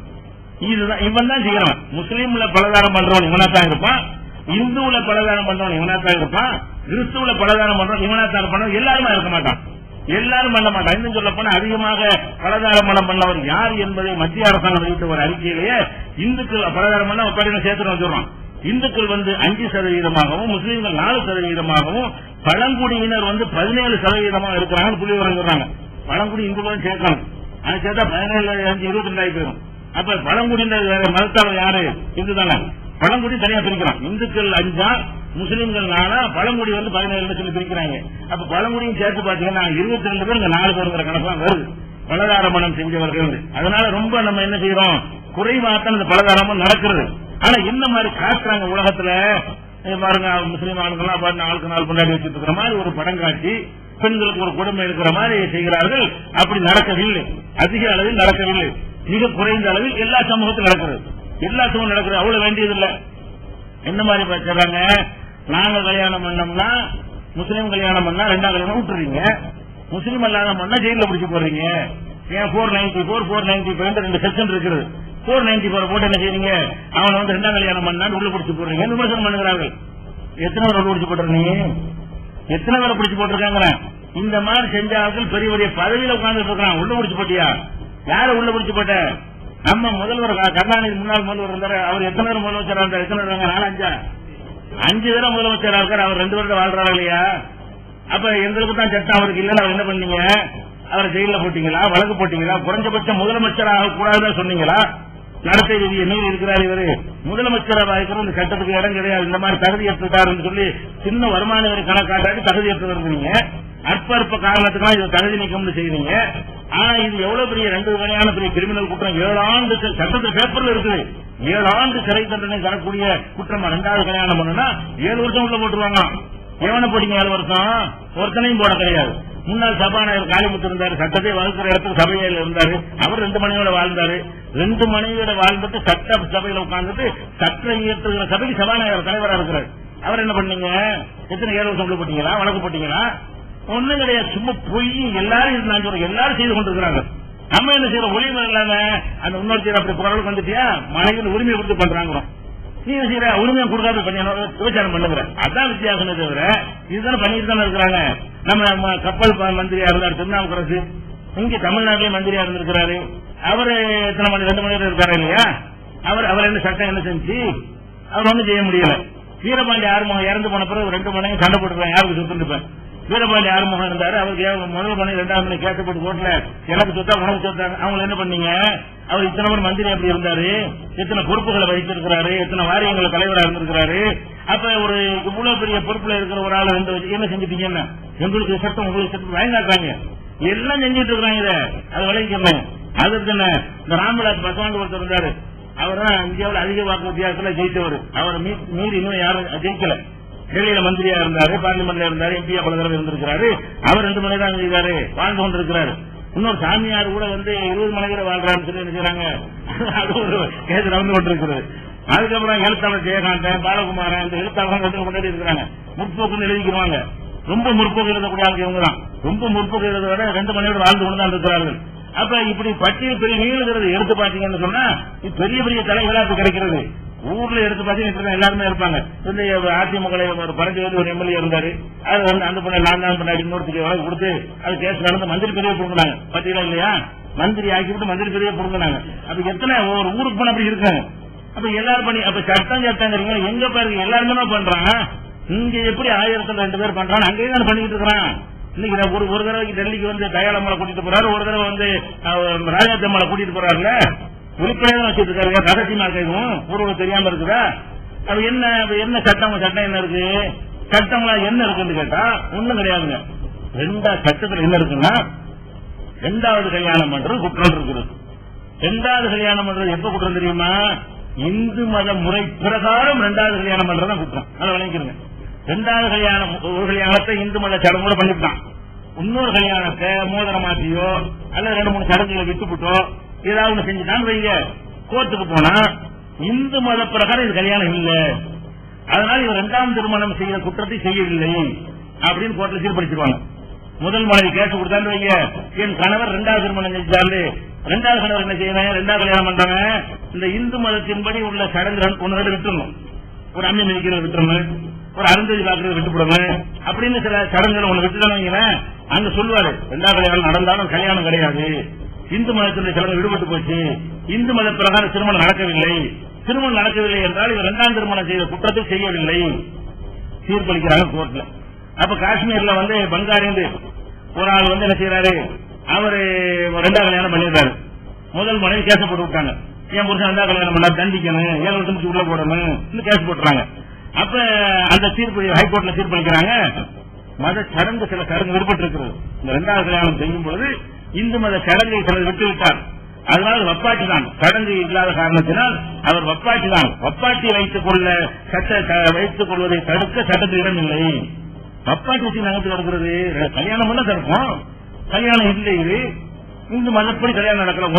ஒன்னே முதல் கொண்டாடி காலம் போது ஒழுங்கா பண்ணாரு, இரண்டாவது கல்யாணம் பண்ணும்போது என்ன செய்யல சடங்கு விட்டுட்டாரு. அப்ப இந்து மதப்படி கல்யாணம் இல்ல, வப்பாட்டி தான். வப்பாட்டி வச்சுக்கோங்க. அப்ப மேட்ரு பெண்ணுக்கு துரோகம் செய்யறதா மேட்ருன்னு சொன்னா வப்பாட்டி வச்சுதான் துரோகம் இல்லையா? கொண்டாட்டி வச்சது துரோகமா? மனைவிந்து ஒருத்த வச்சுக்கிட்டு வப்பாட்டி வச்சுக்கலாமா? அது துரோகம் இல்லையா? கண்டிக்க மாட்டாங்களாம், சட்டத்தில் இடம் இல்லையா அப்படின்னு சொல்லி காஷ்மீர் உயர்நீதிமன்றத்தில் கோர்ட்டு சொல்லிக்கிறாங்க. இது 1996 JK 105 நம்பர்ல கோர்ட்ல இருக்கிறாங்க. இந்த வழக்கை நீங்க எடுத்து பார்த்து விடலாம். அதே மாதிரி ஆந்திராவில் வெங்கட ரெட்டின்னு ஒரு ஆள், அவர் இதே மாதிரி கல்யாணம் பண்றாரு, ரெண்டாவது கல்யாணம் பண்றாரு. முதல் மனைவி கோர்ட்டுக்கு போயிடுச்சு. போனா இவர் சில சடங்களை விட்டு செய்யறாரு. அது கடமோட செஞ்சிருந்தாலும் அந்த கடனை விட்டுதான் சொல்லிக் கொடுக்க வைக்கிறது. சடங்கு கூட செஞ்சிருந்தா கூட அந்த சடங்கு நடக்கவில்லை சாட்சியை வச்சு முறையே செஞ்சிருந்தா கூட கோர்ட்ல சொல்றதானே அந்த சடங்குகள்லாம் செய்யல அந்த சாட்சியை போட்டு சொன்னோட அப்ப நீதி நினைச்சிட்டாரு, இவர் இரண்டாம் திருமணம் செய்த குற்றத்தை செய்யவில்லை, இவர் இரண்டாவது திருமணமே இல்லை. திருமணமே இல்லாத காரணத்தினால் முதல் மனைவிக்கு நாங்க என்ன செய்ய முடியாது, அவர் கோரிக்கை ஏற்று இவரை ஜெயில போட முடியாது அப்படின்னு சொல்றாங்க. இது லிங்காரி ஒப்புள்ளம்மா வெங்கட்ரத்திங்கிற 2 பேருக்கு நடந்த வழக்கு 1979 SC 848 நம்பர் நீங்க கோர்ட்ல போய் எடுத்துக்கொள்ளலாம். இந்த வழக்கு இருக்குது. அதே மாதிரி சுரேஷ் சந்திரகோசன் ஒருத்தர் என்ன செய்யறாரு, இரண்டாவது திருமணம் செய்யறாரு. அந்த இரண்டாவது திருமணம் முதல் மனைவிக்கு கோர்ட்டுக்கு போயிட்டாங்க. கோர்ட்டு போய் விசாரணை நடந்தது முடிச்ச பிறகு அதுல என்ன செய்யறாரு, ஒரு சடங்கு செய்யணும்னு காட்டிவிட்டாரு. இந்து மதப்படி நான் சொல்ல கல்யாணம் பண்ணி ரெண்டாவது பண்ணி வாழ்ந்துட்டு இருக்கிறார், பிள்ளைலாம் இருக்குது. ஆனா என்ன மேட்ரு, சடங்கு இல்லாத கல்யாணம் இல்ல, ஒரு சடங்கு விட்டுருச்சு. அப்படின்னா என்னது, வப்பாட்டி தான் வச்சிருக்காரு, வப்பாட்டி தண்டிக்க இயலாது. அப்ப என்ன உங்க சட்டம் இருக்குன்னு கேட்டா, மனைவி இருக்கும் பொழுது எத்தனை வப்பாட்டிகளும் வைத்துக் கொள்வதற்கு எந்த சட்டமும் கிடையாது. இதுக்கு வப்பாட்டி வச்சுக்கிறதுக்கு குற்றம் இல்ல, மனைவின்னு சொல்லிக் கொண்டால் குற்றம் எது சிறந்தது? இந்த இரண்டில் எது சிறந்தது அதை சிந்திச்சு பார்க்க வேண்டும். இது பிரியாபாலா அந்த சடங்கு இல்லைன்னா என்ன செய்யறாரு, நீதிபதி தீர்ப்பளிக்கிறாரு. இதெல்லாம் சுப்ரீம் கோர்ட் தீர்ப்பு. நான் சொல்லக்கூடிய சுப்ரீம் கோர்ட் முதல் இது காஷ்மீர், இதுக்கு முந்தைய சொன்ன சுப்ரீம் கோர்ட்டுடைய தீர்ப்பு. இதுவும் சுப்ரீம் கோர்ட் தீர்ப்பு தான். சுரேஷ் சந்திரகோசங்கிறவர் என்ன செய்யறாரு, இரண்டாவது கல்யாணம் பண்றாரு. முதல் மனைவி கேஸ் போடுறாங்க, என் புருஷனுக்கு ஜெயில போடுன்னு சொல்லி. அவன் புருஷன் ரெண்டாவது கல்யாணம் பண்ணலையமா, எப்படி போடுறது, பண்ணிட்டாரு, சடங்கு இல்ல எப்படி கல்யாணம் ஆகும் அப்படின்னு சொல்லி என்ன செய்யறாரு, தீர்ப்பளிச்சிருக்கிறாங்க. இது 1971 SC 1153 நம்பர்ல கோர்ட்ல போய் எடுத்து பார்த்துக் கொள்ளலாம். இது பலதாரமான கூட என்ன எது சிறந்து யோசிக்கிறதா சொல்றேன். எங்க பலதாரமான தப்புங்க இஸ்லாத்துல உள்ள தவறுங்களே சரி, சரியானது என்ன சொல்லுங்க. நீ சரியான ஆளா இருந்தா எவனாச்சும் ஒரு முற்போக்காளனும் எந்த ஒரு கட்சிக்காரன் என்ன சொல்லுங்க, விபச்சாரத்தை தடை செய்ய. அதான் பெண்களுக்கு பாதுகாப்பு, மனைவிக்கு பாதுகாப்பு என்ன, உன் பொண்டாட்டியை தவிர வேற யார்த்தையும் போகக்கூடாது, போனா பிடிச்சி உள்ள போடுவோம்னு சொல்லி போட்டு பலகாரம் நடக்கிறது. எதுக்கு தடை இல்ல? டெய்லி ஒரு பெண்ணிட்ட விபச்சாரம் பண்ணால் தடை இல்ல, வாரத்துக்கு ஒருத்தைய பேசி வச்சுக்கிட்டு விபச்சாரம் பண்ணால் தடை இல்ல, குற்றம் கிடையாது. அந்த பெண்ணை பாதிக்கிறத பத்தி யோசனை யாரும் கிடையாது. அல்லது வப்பாட்டின்னு ஒரு 50 பேர் வச்சிருந்தா கூட என்ன செய்ய முடியாது, வப்பாட்டி வைத்துக் கொள்வது எப்படி செய்யறாங்க, தண்டிக்கிறோம், கல்யாணத்தை தண்டிப்போம், விபச்சாரத்தை தண்டிக்க முடியாது என்று நீதிமன்றங்கள் பச்சையாக வாக்குமூலம் தர்றாங்களே. இது பெற்றா இது பெற்று இல்லையா, எதை மாத்தணுங்கிறீங்க? இன்னும் சொல்ல போனா இப்படி ஆயிடுச்சா, இது பாபுராவ் சங்கர் லோகாண்டே வழக்கு விஷயத்துல சுப்ரீம் கோர்ட் இதே மாதிரி இருக்கு. சேம் சடங்கு நடக்கல, அதனால கல்யாணம் நடக்கல, அவர் தப்பு செய்யல, அவர் ஒண்ணும் செய்ய மாட்டோம். கர்நாடக கூட ஒண்ணும் செய்யல, ஒருவரை மனைவிப்பார் ஒருவரை துணைவிப்பார். எதனால செய்ய முடியாது, அரசியலுக்கான சொல்லல. ஒருவரை மனைவின்னு சொல்லுவாரு, இன்னொரு ஆளை செய்வாரு துணைவிப்பாரு. துணைவிக்கு எப்படி கேஸ் போடுவீங்க? மனைவியுடைய துணைவி தானே, அப்படின்னா எப்படி அவரை தண்டிக்கிறது? விஷயம் வழங்க அவங்களுக்கு. ஆனா மகள் பாரு, ரெண்டாவது கொண்டாடி பிறந்த மகள் பாரு, இந்தியாவுக்கு எல்லாம் செய்வாரு. ஆனா சட்டத்தில் என்ன சொல்லிடுவாரு கேட்டாங்கன்னா, இவர் மனைவி, இவர் துணைவி. துணைவினா என்ன, அந்த நான் சொன்னதுக்கு ஒரு நாகரிகமான வார்த்தை. மனைவிக்கு பொருளா வச்சுக்கிறாங்கல்ல, அது நாகரிகமான வார்த்தை துணைவி. அப்ப துணைவிகள் எத்தனை வேண்டாலும் வைத்துக் கொள்ளலாம், இதுதான் சட்டம் உங்களுக்கு. அப்ப எத்தனை துணைவியோட ஒருத்தர் வாழலாம் வைத்துக் கொண்டு இதே மாற்ற சொல்றாங்க. அதை மாற்ற முடியல, மாற்ற இயலாது. 1000 ஒருத்தன் செஞ்சுக்கிட்டு தான் இருப்பான். பொம்பளையும் ஆயிரம். இன்னும் சொல்ல போனா பொம்பளாலும் ரெண்டாவது ரெடிங்கிறான், ரெண்டாவது கல்யாணத்துக்கு ரெடிங்கிறான்னு அந்த அளவுக்கு அந்த ஒரு தேவைகளும் ஆணுடைய தேவைகளுக்கு போய் பெண்கள் அதிகரித்து போய் இருக்கிற காரணத்தினாலதான் ரெண்டாவது இருந்தாலும் பரவாயில்ல உங்களை வாழ்க்கை பிறன் வர்றாளா இல்லையா? அது வருவது உனக்கு தடுக்க முடியுமா? அல்லது இவன் போய் இப்படி செய்யறவனுக்கு தடுக்க முடியுமா? எல்லாரும் விபச்சாரம் பண்ணக்கூடியவனா இருக்கிறான், ஆதரிக்கிறவனா இருக்கிறான், அது எல்லா விபச்சாரத்தில் மூழ்கி போனவனா இருக்கிறான். அதனால சட்டம் திராணி கிடையாது. விபச்சாரம் தடுத்து சட்டம் போட்டு பார்ப்போம். அப்ப இதை பேசு, பலதார மனம் கூடாது. நாங்கெல்லாம் பாருங்க மனைவி தாண்டி யாரையாவது கையை வைக்கிறோமா, தப்பாட்டி வைக்கிறோமா, நாங்க வந்து விபச்சாரத்தை போறோமான்னு சொன்னா பரவாயில்ல.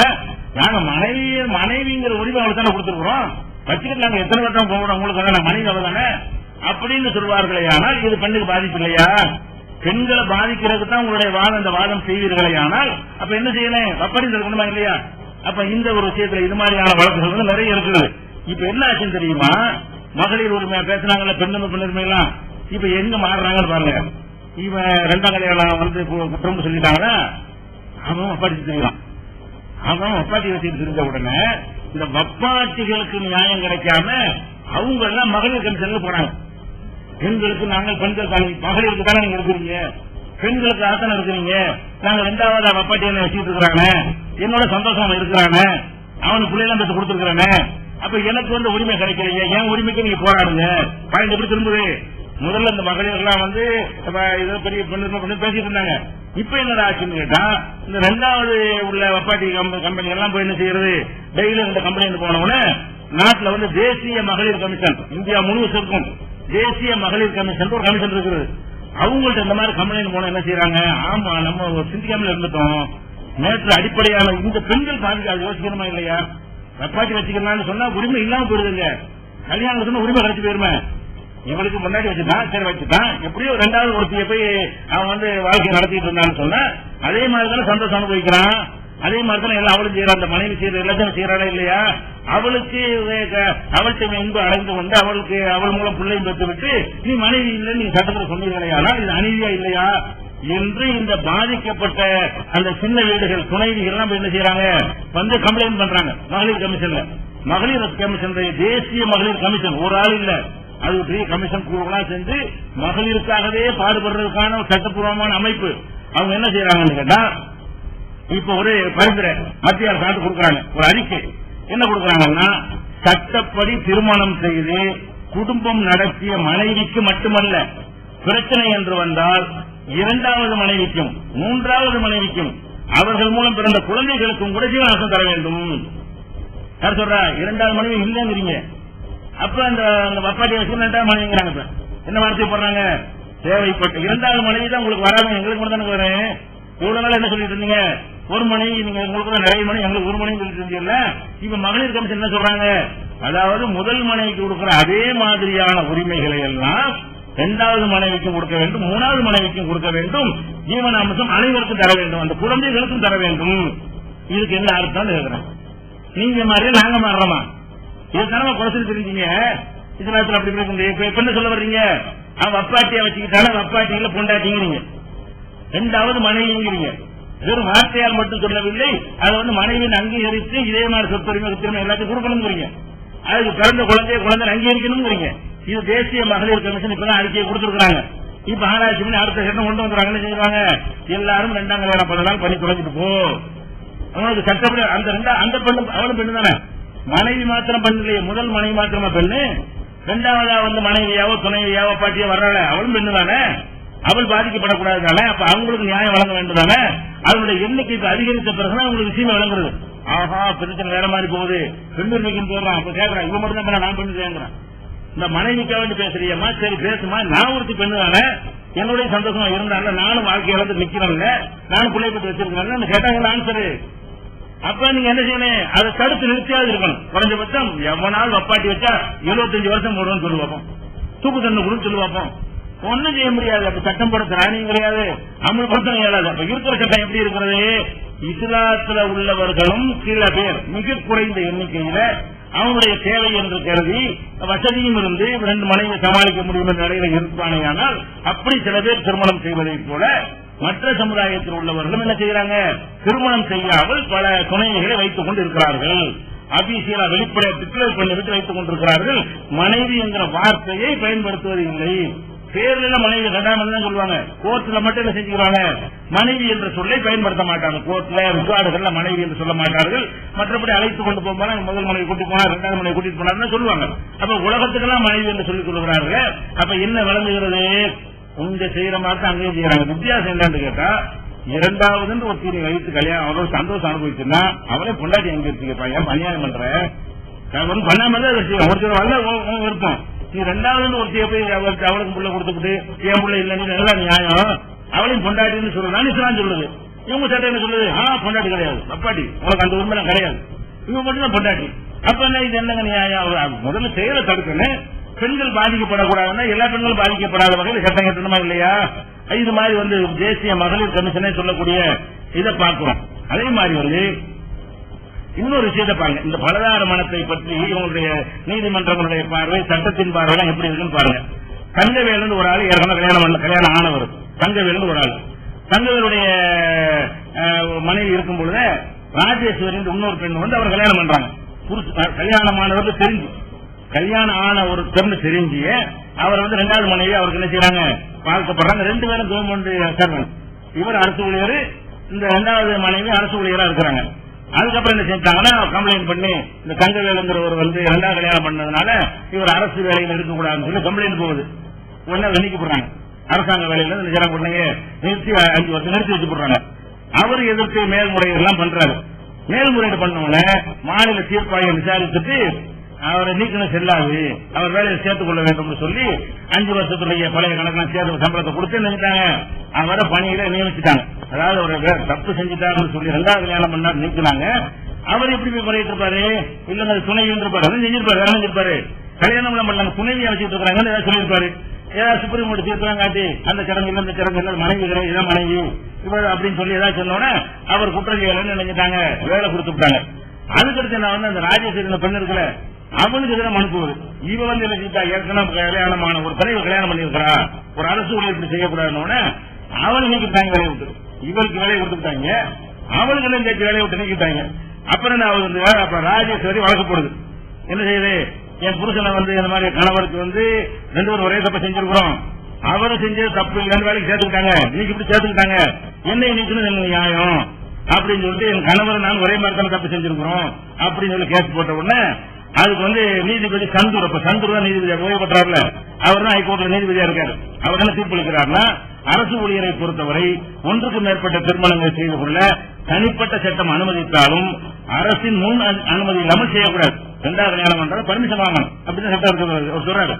அப்படி செய்தால் அத்திருமணம் செல்லத்தக்கது என்றாலும் செல்லத்தக்கதாக நடத்தை விதிகளை மீறியதாக அர்த்தம். நடத்தை விதிகளை மீறிட்டார். இருதார திருமணம் இந்திய சட்டப்படி கிரிமினல் குற்றம். 2 கல்யாணம் என்ற கிரிமினல் குற்றம். அரசு அவரை பணியில் நியமித்துள்ளது. ஏற்கனவே திருமணமான ஒருவர் நடத்தை விதிகளின்படி ஒழுங்கினம் செய்துள்ளார் என்றாலும் அவருக்கு எந்த தண்டனையும் இல்லாமல் விட்டுள்ளனர். திருமணத்திற்கு முதல் மனை ஒப்புக்கொண்டார் என்ற காரணத்தை சொன்னாலும் அதற்காக அவர் தண்டிக்காமல் விடக்கூடாது அப்படின்னு சொல்லிட்டு, கணவனுக்கு ஒரு அளவுகள் மனைவிக்கு அளவுகள் என 2 விதமான அளவுகளை அரசு பின்பற்ற முடியாது. எனவே ராஜேஸ்வரி வேலைக்கு சேர்த்துக்க அப்படின்னு தீர்ப்பளிக்கிறார். இப்ப என்ன மேட்டர்னு கேட்டா, அவரே சொல்றாரு, இந்த தங்கவேலு 2வது கல்யாணம் பண்ணினாரு, சரி பண்ணா அவர் தண்டிக்கணும் அவர் சொல்றாரு. தண்டிக்கணும்னு சொன்னா எப்படி தீர்ப்பளிச்சிருக்கணும், தண்டிக்க வேண்டும் என்ற காரணத்தினால் அவரை சேர்த்ததும் செல்லாது இவரை சேர்த்ததும் செல்லாதுன்னு சொல்லணும். அவருக்கு அநீதியை சேர்த்துக்கிட்டீங்க, அந்த அநீதி இவருக்கும் செய்யுங்கிறாரு. தீர்ப்பு எப்படி வருது, அவரை நீ வேலைக்கு சேர்த்துக்கிட்ட அவரை சேர்த்த நீதி இவருக்கும் கொடுக்கிறாரு. அப்ப கிரிமினல் குற்றம்ங்கிறாரு, தண்டனைக்குரிய குற்றம்ங்கிறாரு, பணி நீக்கம் செய்வதற்கு குற்றம் சொல்லிவிட்டு அப்ப நீதி சுபத்தம் எப்படி செலுத்தனே, அவரை நீக்குங்க வேலையை விட்டு இவங்களே நீக்குங்க சரி என்று தீர்ப்பளித்திருந்தால் அந்த பலதாரம் கூடாது என்பது ரொம்ப ஒரு உறுதியாக இருக்கிறான்னு வழங்கிக் கொள்ளலாம். இப்ப என்ன வழங்குது, அரசாங்கத்துக்கு அந்த பார்வை இல்ல. 2வது மனைவி ஒரு அரசு ஊழியர் பண்ணிக்கிறாங்க, 2 பேர் பண்ணிக்கிறாங்க, அவங்களை தண்டிக்கவும் இல்ல, 2 பேர் வேலையில் இருக்கிறாங்க, 2 பேர் வேலையில இருந்து தண்டனை இல்லாம இருக்கிறாங்க. உங்க பலதாரம் அர்த்தம் என்ன, பலதாரம் கூடாது என முஸ்லீமுக்கு தான் சட்டம் மற்றவங்களுக்கு இல்லைன்னு சொன்னீங்கன்னா அப்ப 2 பேரும் எப்படி ஒரு தண்டனையும் இல்லாம அரசாங்கத்தில் சம்பளம் வாங்கி கொண்டு இப்படி வேலை பார்த்து கொண்டு இருக்க முடிகிறது, அதை நம்ம பார்க்கிறோம். அதோட என்ன, கர்நாடகாவில் அனுமந்து கவுடான்னு ஒரு ஆள் அனுசியான்னு ஒரு பெண்ணை கல்யாணம் பண்றாரு. 2வது லட்சுமியை திருமணம் செய்கிறார். முதல் மனைவி அனுசியா இருக்கும்போது 2வது திருமணம் பண்றாரு. அப்ப 2 பேரும் திருமணம் பண்ணணும்னு செய்யறாங்கன்னா அது இறந்து போயிடுறாரா, சொத்துக்கு 2 பேர் உரிமை கொண்டாடுறாங்க, எனக்கு வேணும் உனக்கு வேணும் 2 பேர் உரிமை கொண்டாடுறாங்க. அப்ப கோர்ட்ல என்ன பண்ணிட்டாங்க, ஆனா முதல் மனைவிக்கு சாதகமா தீர்ப்பளிச்சுட்டாங்க. நீ இரண்டாவது மனைவி உனக்கு நீ மனைவி கிடையாது, அவர் சொத்து வந்து முதல் மனைவிக்கு தான் அப்படின்னு சொல்லிட்டாங்க. அதுக்கப்புறம் என்ன செய்யறாங்கன்னா, அவர் அரசு ஊழியர் இருந்து வேலையில் இருக்கும்போது இறந்துட்டார். வேலையில் இருக்கும்போது இறந்துட்டாருன்னா அவருடைய குடும்பத்தில் உள்ள ஆளுக்கு கருணை அடிப்பில் வேலை கொடுப்பாங்க. ரிட்டையர்ட் ஆகி இறந்துட்டா கொடுக்க மாட்டாங்க. பணியில் இருக்கக்கூடிய நேரத்தில் இறந்துட்டாருன்னு சொன்னா அவருடைய குடும்பத்தில் யாராவது வேலைக்கு தகுதியான படித்தவர்கள் இருப்பார்களே, ஆனால் அவங்க கருணை மனு கொடுத்தாங்கன்னா, வேலையிலிருந்து அரசு ஊழியர் இறந்துட்டாரு, கருணை அடிப்பில் எனக்கு வேலை கொடுங்கன்னு கேட்டா முன்னிருப்பத்தில் கொடுப்பாங்க. அந்த ஒரு சட்டம் இருக்கிறது. அப்ப என்ன செய்யறாங்கன்னு கேட்டா, இந்த முதல் மனைவி படிக்காத பொண்ணு, அவளுக்கு இந்த வேலை கிடைக்காது. இந்த இரண்டாவது மனைவி கொஞ்சம் படிச்ச பொண்ணு, அவளுக்கு வேலை கிடைக்க வாய்ப்பு இருக்கிறது. அப்ப என்ன செய்வாங்க, ரெண்டு பேரும் காம்ப்ரமைஸ் பண்றாங்க. இந்த மாதிரி சொத்து வேணாம், சொத்தை நீ வச்சுக்க. முதல் மனைவி வச்சு இரண்டாவது மனைவி சொல்றான், சொத்தெல்லாம் நீ வச்சுக்க, இந்த அரசாங்க வேலை கிடைக்குது பாரு, அது வந்து எனக்கு கிடைக்கிற அப்ஜெக்ஷன் இல்ல, நீ வந்து ஒப்புதல் கொடுத்துரு, நான் வந்து ஒரு மனைவி சொல்லி வேலையை வாங்கிக்கிறேன் அப்படின்னு சொல்லி அவங்க ரெண்டு பேரும் காம்ப்ரமைஸ் ஆகி என்ன செய்யறாங்க, கோர்ட்டுக்கு போனாங்க. கோர்ட்டுக்கு போனவன அரசு வேலையை நாங்க இந்த மாதிரி ஒத்துக்கொண்டோம், முதல் மனைவியாக நான் வந்து சொத்தை எடுத்துக் கொள்வது என்றும், இரண்டாவது மனைவி வந்து அவருக்கு வேலையை கொடுங்க, கணவர் வேலைக்கு பதில் அவருக்கு வேலை கொடுங்க நாங்க ஒத்துக்கிட்டோம்னு உடனே வந்து அவங்க வேலை கொடுக்க சொல்லி உத்தரவு போட்டுறாங்க. இரண்டாம் மனைவிக்கு வேலை கொடுக்க சொல்லி உத்தரவு போடுறாங்க. மாநில அரசாங்கம் மேல்முறையீடு செய்யுது, கொடுக்கக்கூடாது, கொடுக்க மாட்டேன்னு சொல்லி மாநில கவர்மெண்ட், கர்நாடகா கவர்மெண்ட் சுப்ரீம் கோர்ட்டுக்கு போயிருக்கு. சுப்ரீம் கோர்ட் என்ன செய்யறாங்கன்னு கேட்டா, மார்க்கண்டே கட்சி இருந்தார், ரிட்டையர் ஆயிட்டார், அவர் நீதிபதியா இருக்கிறார், அவர் தலைமை ஒரு பெஞ்சு தான் விசாரிக்குது. அவர் என்ன செய்யறாருன்னு கேட்டா, இரு மனைவிகள் சமரசம் செய்து கொண்டு விட்டால் அதில் தலையிட அரசுக்கு என்ன உரிமை உள்ளது, இதை பற்றி அரசியல் கவலைப்பட வேண்டும். முதல் மனைவி ஒப்புதல் அளிக்கும் பட்சத்தில் இரண்டாவது மனைவிக்கு தாராளமாக கருணை அடிப்படையில் பணி வழங்கலாம். அப்ப கல்யாணம் பண்ற கிரிமினல் குற்றம்னா என்ன ஆச்சுல்ல, இரண்டாவது மனைவி கான்செப்ட் எங்க வருது, ரெண்டாவது மனைவி இல்லையே, சட்டப்படி செல்லத்தக்கது அல்லங்கிறீங்க, செஞ்சாலும் செல்லாதுங்கிறீங்க, உள்ளதான் முடிச்சு போடுவோம்னு சொல்றீங்க. இப்ப திருப்பி இருக்கிறீங்க, ஆனா காம்ப்ரமைஸ் ஆயிட்டதுனால முதல் மனைவிக்கு சொத்தை கொடுங்க, இரண்டாவது மனைவிக்கு வேலையை கொடுங்கன்னு சொன்னா கரெக்ட் தான். அவங்களுக்குள்ள சரியா இருந்தா அரசாங்கம் தலையிடுங்கிறாரு. மார்க்கண்டை கட்சி கேட்கிறாரு, கவர்மெண்ட் வேலை கொடுக்க மறுக்கிறீங்க, அவங்க தான் ஒத்துக்கிட்டாங்க, விட்டுட்டு போன பேசாங்க. அப்படின்னா என்ன அர்த்தம், இந்த இரண்டாம் திருமணம் பொய்ன்னு சொல்லுங்க, இரண்டாம் திருமணங்கிற கான்செப்ட் பொய், அப்படி ஒண்ணு கிடையாது, எல்லாரும் பண்ணிக்கிட்டு தான் இருக்கிறார்கள். பண்ணிக்கொண்டு சட்டப்படியான மனைவி என்ற உரிமை பெற்றுக் கொண்டிருக்கிறார்கள். இரண்டாவது மனைவிக்கு வேலை கொடுத்தாலும் என்ன அர்த்தம், அரசு வேலை கொடுத்தால் என்ன அர்த்தம், கருணை அடிப்படையில் உள்ள வேலை, கருணையில் உள்ள வேலை இல்லை. சீனியார்ட்ல பதிவு செஞ்சு எம்ப்ளாய்மெண்ட்ல வர அந்த வேலை இல்லை. இது என் புருஷன் இறந்து விட்டார் வேலையில அந்த வேலையை தாங்க கேட்டு கொடுத்தால் அரசாங்கம் எதை ஒத்துக்கிறது, அவளை மனைவி ஒத்துக்கிறதா இல்லையா, ஒத்துக்கிற சொல்லி கோர்ட்டு சொல்லுதா இல்லையா. அப்ப இரண்டாவது கல்யாணம் பண்ணவளை வந்து மனைவி அரசாங்கம் கோர்ட்டு ஒத்துக்கிறமையானால் ரெண்டு கல்யாணம் பண்ணக்கூடாதுங்கிற சட்டம் என்னாச்சு. இப்ப என்ன விமர்சனம் பண்றீங்க, அப்ப என்ன நாட்டில் நடக்குது, எப்படி போய்கிட்டு ஒரு விதம் விளங்காம என்ன செய்யறாங்க, இஸ்லாத்துக்கு எதிராக அவதூறு பரப்புவதற்காக இந்த பிரச்சனை கிளப்புகிறார்கள் என்பதற்கு இந்த ஒரு வழக்கு உதாரணமாக இருக்கிறது. அதே மாதிரி வந்து நம்ம இங்க நீதிபதி சென்னை ஹைகோர்ட்ல ஒரு வழக்கு, காரணம் நீதிபதி இருக்கார், அவர் என்ன செய்யறாருன்னு கேட்டா, அதாவது ஒருத்தர் வந்து இரண்டாம் கல்யாணம் பண்ணிடுறாரு, இரண்டாம் கல்யாணம் பண்ணி இரண்டாவது மனைவி வாழ்ந்துட்டு கொஞ்சம் பிரச்சனை ஏற்பட்டு முதல் மனைவி திரும்பி போயிட்டாரு. போன பிறகு இந்த இரண்டாவது ஆளை என்ன செய்யல, கவனிக்கிறது கிடையாது. அப்ப இந்த இரண்டாவது மனைவி என்ன செய்யறாங்கன்னா, அவருடைய வீட்டுல சொத்துல எனக்கு பங்கு வேணும், நானும் மனைவி தான் அப்படின்னு கேட்கப்படுறாங்க. இரண்டாவது மனைவி கிடையாது, ஒரு மனைவி தான் ஒருத்தனுக்கு, அவங்க மனைவி அந்த சில வரமாட்டாங்கன்னு மறுத்துறாங்க. அப்புறம் மேல் கோர்ட்டுக்கு போய் அதை வந்து எல்லாம் இது பண்ணவொன்னு என்ன செய்யறாங்க, கடைசியா விசாரிச்சு தீர்ப்பளிக்கிறார். ஹைகோர்ட் தீர்ப்பு, இறுதி தீர்ப்பு என்ன சொல்றாங்க, இரண்டாவது மனைவிக்கு பிறந்த குழந்தைக்கும் தந்தையின் சொத்தில் பங்கு பெற உரிமை உள்ளது. இரண்டாவது மனைவி ஆகிறாள், இரண்டாவது மனைவிக்கு பிறந்த குழந்தைக்கும் தந்தையின் சொத்தில் பங்கு பெற உரிமை உள்ளது. இரண்டாவது மனைவிக்கு பிறந்த குழந்தை சட்டவிரோதமானது என்று கூற முடியாது. அந்த குழந்தை சட்டவிரோதமானது கல்யாண சட்டவிரோதம் அர்த்தம், குழந்தை சட்டவிரோதமானது என்ன அர்த்தம், சட்டப்படி கல்யாணம் நடந்திருக்குன்னு அர்த்தம். அவர் தீர்ப்புடைய அர்த்தம் அதுதான் ஆகிறது. அது மாத்திரம் இல்லாம அவர் சொல்லுகிறாரு, முதல் மனைவியின் குழந்தைக்கு என்ன உரிமை உள்ளதோ அனைத்து உரிமைக்கும் இரண்டாவது மனைவிக்கு பிறந்த குழந்தைக்கும் உள்ளது. தளத்தில் அடிச்சுக்கிறோம், இதுதான் சொல்றோம், கல்யாணம் மனைவி ஆக்குன்னு அர்த்தம். இதுக்குத்தான கத்திக்கிட்டு இருக்கிறோம், மனைவி இரண்டாவது கல்யாணம் பண்ணிட்டானா பொண்டாட்டின்னு சொல்லிட்டு பண்ண, வப்பாட்டின்னு வைக்காத, வப்பாட்டின்னு வச்சா நீ பொறுப்பு சுமக்க மாட்டேன், எல்லாரும் வப்பாட்டியை வச்சுட்டு போயிருவான், கல்யாணம் பயப்படுவான். கல்யாணம் பண்ணித்தான் இன்னொருத்தி ஆரம்பம் குறையும், வப்பாட்டி வச்சுக்கலான்னு விட்டீங்கன்னா வப்பாட்டிக்கு பொறுப்பு இருக்கு ஏதாச்சும். வப்பாட்டி வப்பா இன்னைக்கு இந்த மாதம் இவ வப்பாட்டி, அடுத்த மாதம் அவன் வப்பாட்டி, அடுத்த மாதம் இவ பாட்டி ஓடிட்டு இருப்பான். கல்யாணம் பண்றான்னு சொன்னதான் என்ன, ஆஹா சமூக பொறுப்பு இருக்குது, நம்ம சமாஜத்தில் பங்கு இருக்கு அப்படின்னா குறையும். 4 பேர் இப்படி போறவனா இருந்தா 3 பேருக்கு அடுத்து போவான், அவருக்கு தான் போவான். அப்ப திருமணம் செஞ்சுதான் இன்னொருத்தர வாழணும் என்று சொன்னால் பல பெண்களை நாடக்கூடியவர்களுடைய அளவு குறையும். திருமணம் இல்லாம யாரோடையும் போகணும்னு சொன்னா அது வந்து போய் விட்டுட்டு போறதானே, அனுபவிச்சு விட்டு போறதானே, கரும்பை சாப்பிட்டு சக்கையத்து போற மாதிரி தூக்கி போயிருவாங்க. அந்த மாதிரி நடத்தீர்கள். ஏன்னா நிறைய பெண்கள் பாதிக்கப்படுவார்கள். அவர் என்ன செய்வார் கடைசியா, எனவே சிவில் நீதிமன்ற உத்தரவை ரத்து செய்கிறேன்.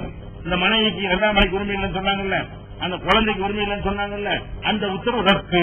அவர் சொல்றாரு, கர்ணன் சொல்றாரு, அவர் தங்கி இருக்கும் வீட்டுக்கு மாதம் 15,000 வாடகையாக அவர் தந்தை வழங்க வேண்டும். மகங்காரன் வழங்க போடுறாரு. நாங்க 15,000 வீட்டுல வாடகை இருக்கிறோம்னு அந்த வாடகை நீ தான் கொடுக்கணும், நீ தான் அப்பவனுக்கு நீ தான் கொடுக்கணும். தவறினால் விருகம்பாக்கத்தில் உள்ள அவருடைய தந்தைக்கு சொந்தமான வீட்டில் 2வது மனைவியும் மற்றும் அவரது மகளும் குடியேறலாம். தேவைப்பட்டால் போலீஸ் பாதுகாப்பு அளிக்க வேண்டும். அதாவது ஒருத்தன் 2வது கல்யாணம் பண்ணிட்டாங்க, முதல் மனைவியோட வீட்டில் இருக்கிறான். 2வது கல்யாணம் பண்ணவன் என்ன செய்யலாம், கூட்டிட்டு சொந்த பந்தம் கூட்டிட்டு வந்து உள்ள குடியேறலாம், அந்த வீட்டுக்கு நுழைஞ்சிக்கலாம். நாங்க அப்படி கூட சொல்லல. ஆனா நீங்க அதை தாண்டி போய் சொல்றீங்க. நம்ம என்ன சொல்றோம், திருமணம்ங்கிறத முறையாக்குங்க. இப்படிதான் இருக்கிறோம், 1000த்துல கொஞ்சம் பேர் இருப்பான், அவனையும் கருத்துல கொள்ளணும். நீங்க சட்டம் போட்டா தடுக்க இயலாது. அதுக்காக எல்லாரும் செஞ்சுட்டு இருக்க மாட்டான், எல்லாரும் கல்யாணம் பண்ண மாட்டான், எல்லாருக்கும் முடியாது. முதல்ல சாப்பாட்டுக்கு பொறுப்பேற்க முடியுமாங்க? ஒரு பொண்டாட்டி வச்சுட்டு பிச்சை எடுத்துக்கலாம், வேலையில அழைஞ்சிட்டு இருக்கிறான், 2 வச்சுட்டு எப்படி காப்பாற்றுவான்? அதெல்லாம் யாரும் செய்ய மாட்டாங்க. பயங்காடு முஸ்லீம் வந்தா செஞ்சிருவான், பயங்காட்டுறவங்க இல்ல, எல்லாரும் செய்வான். யார் செய்வான்? எவன்கிட்ட வசதி இருக்கிறதோ, உடல்ல சக்தி இருக்கிறதோ, இந்த மாதிரி உள்ள சில பேர் செய்வான். அவன் 1000த்துல 1 என்ற கணக்கில் தான் இருப்பானே தவிர 10க்கு 1 25க்கு 1 கணக்கு இருக்க மாட்டான். இதை விளங்கி கொண்டோமையானால் அப்ப அந்த மாதிரி ஆட்களுக்கு என்ன சட்டம் போடணும்? இப்ப கல்யாணம் பண்ணாதேன்னு சட்டம் போடுவதை விட வேற எவ்வளையாவது நாடுனா பொண்டாட்டி ஆக்கிட்டு நாடு இல்ல தொலைச்சு போடுவேன், இப்படி சட்டம் போடு, எல்லாம் சால்வு. இந்த வழக்கு ஒண்ணுமே வராது. மனைவி ஆக்கிட்ட மனைவி ஒழுக்கால எல்லாம் கிடைச்சு போயிடுறாங்க. சொத்து மனைவிக்கு நீதிமன்றம் சுமையெல்லாம் குறைஞ்சு போயிடும். நீதிமன்றங்கள்ல போய் மனைவியா இல்லையாங்கிறதுக்கு பஞ்சாயத்து நடந்துட்டு இருக்கிறது. என்னது, நான் மனைவியா பிள்ளையா இல்லையா குழப்பம். கல்யாணம் செல்லாதுன்னா புள்ள சட்டப்பூர்வம். என்னங்களா சட்டம் இது? ஒண்ணு சட்ட விரோதம்னா விரோதம் சொல்லிக்கொள்ள, இது சட்ட விரோதமான கல்யாணத்துக்கு பிறந்த பிள்ளையா இருக்கிற காரணத்தினால் இது இவனுடைய பிள்ளை இல்லை, இது சட்ட விரோதமான பிள்ளை என்று சொன்னா நாங்க ஏத்துக்கிறோம். நீ நியாயமா இருக்காது, உனக்கு நம்பிக்கை இல்லையே, கண்டு பண்ணி பேசுறீங்க. மனைவி மனைவி இல்லங்கிறீங்க, வப்பாட்டி வச்சுக்கிறவங்க 2ஆம் கல்யாணம் பண்ணக்கூடாது, வப்பாட்டி வச்சுக்கிறவங்களுக்கு முதல் மனைவிக்கு உள்ள உரிமையை கொடுங்க. என்ன சொல்ல வர்றீங்க நீங்க? உண்மை இல்ல, குழப்புறதுக்கு பேர் தெளிவுங்கிறாங்க. செல்ல தெளிவு அடிக்கடி இருக்கிறோம். இதுதான் இப்படிதான் மனசை இருப்பான், உலகம் பூரா இருப்பான். நவ நாகரிகத்துல முன்னேறின நாட்டிலே இப்படி இருக்கிறான். பெரிய பெரிய பெரிய அறிவாளி பண்டிதர்கள் இந்த மாதிரி செஞ்சுட்டு இருக்கிறான். எவனையும் தடுத்து நிறுத்த முடியல. அப்ப இந்த மாதிரி இருக்கக்கூடிய பெரிய தலைவர்களானவன், படித்தவன், பண்பாடு உள்ள நீதிபதிகள் எப்படி இருக்கிறார்கள்? முதல் மனைவி இருக்கும்போது 2வதாக ஒரு கல்யாணத்தை பண்ணிக்கொண்டு அந்த ஓட்டையில் சடங்கை விட்டு தண்டனையும் பெறாமல் நீதிபதியாக இருந்து ரிட்டர் இருக்கிறார்கள். அப்ப அவங்க என்ன செய்ய போறீங்க? சட்டம் தெரிஞ்சாலும் கல்யாணம் பண்றாரு. இந்த சட்டத்துக்கு அர்த்தம் இதுதான். இது 2ஆம் கல்யாணம் தடுக்கல, சில ஏமாத்துகளை பண்ணி 2வது கல்யாணம் பண்ணிக்கன்னு சொல்லுது. கொஞ்சம் கோல்மால் பண்ணி 2வது கல்யாணம் பண்ணிக்கிற சொல்லுதுன்னு அந்த சட்டம். அந்த சட்டத்தை விட ஒரு கோல்மாலும் பண்ணாலும் திருமணம் பண்ணாலும் ஓப்பன சொல்ற தெளிவா உடைச்சு சொல்லு.